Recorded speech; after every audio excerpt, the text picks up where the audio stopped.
I was still tasting cake when the housekeeper grabbed my arm.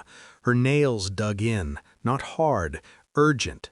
Her breath smelled like panic. "I'll show you what your mother-in-law did to your son today," she whispered, eyes flicking toward the hallway. "But promise me you won't scream." I didn't scream. I learned a long time ago that screaming wastes time. On her phone, a video loaded. The kitchen, my son in his booster seat, my mother-in-law smiling the way she smiled when she wanted witnesses. Then the spoon, the ingredient she had sworn she'd never bring into the house again, the one his doctor had circled in red. The housekeeper's voice trembled as the timestamp blinked. Noon. The party had started at 1. The video ended with my son coughing, not choking, worse, struggling to be brave. My hands didn't shake. That came later.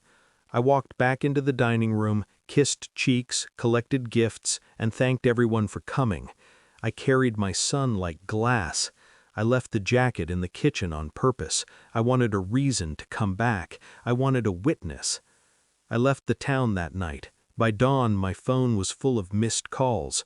By noon, the police called. I listened. I took notes. I said, "Understood." The word had become a habit. I married into a family that worshipped control and called it tradition. My mother-in-law learned early that I wouldn't bend the way she expected, so she smiled and waited. My husband learned from her. He learned how to keep secrets with clean hands. He learned how to say nothing while everything was decided for me. At work, it was the same theater, different costumes, same script.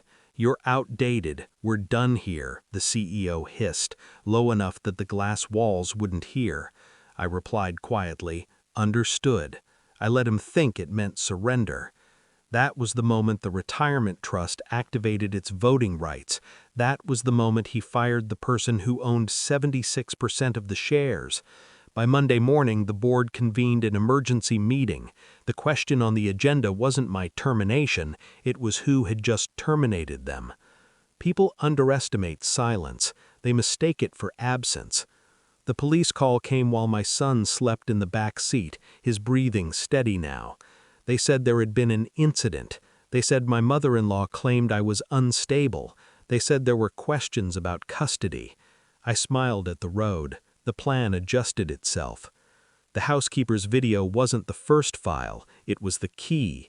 I had already installed cameras when my mother-in-law insisted on helping with childcare. I had logs from the pharmacy showing a refill she had no right to pick up. I had texts where she joked about exposure therapy. I had medical records. I had timestamps. I had learned to collect quietly. The strategic phase looks boring from the outside.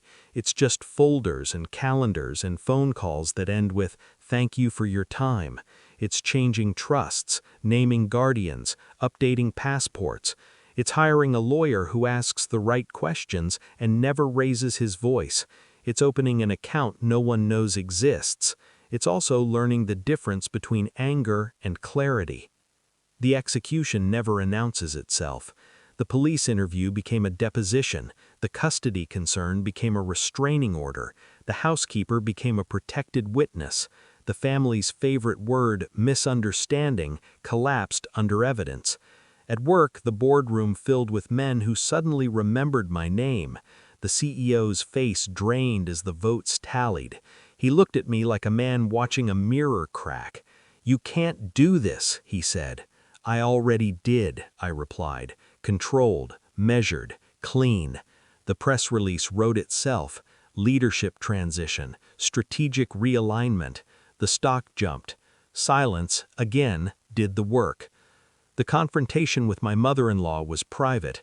I wanted it that way. Power doesn't need an audience. She cried. She denied. She called me dramatic. When I played the video, she stopped. When I slid the medical report across the table, her hands shook. When I mentioned the word reckless endangerment, she reached for the same smile she'd used on my son. It didn't work. My husband arrived late, as usual. He tried to stand between us. I stepped aside, let him see the documents, let him understand the cost of choosing nothing. He chose nothing again. The fallout was immediate. The house went quiet. The calls stopped. The town pretended not to notice when I left for good. I think about the moment in the kitchen sometimes, the way the housekeeper whispered, the way my son tried not to cry. Those are the images that sharpen my focus when people ask how I could be so cold. I'm not cold, I'm precise. Justice isn't loud, it doesn't need a speech. It's a series of decisions made early when it matters, by someone willing to wait.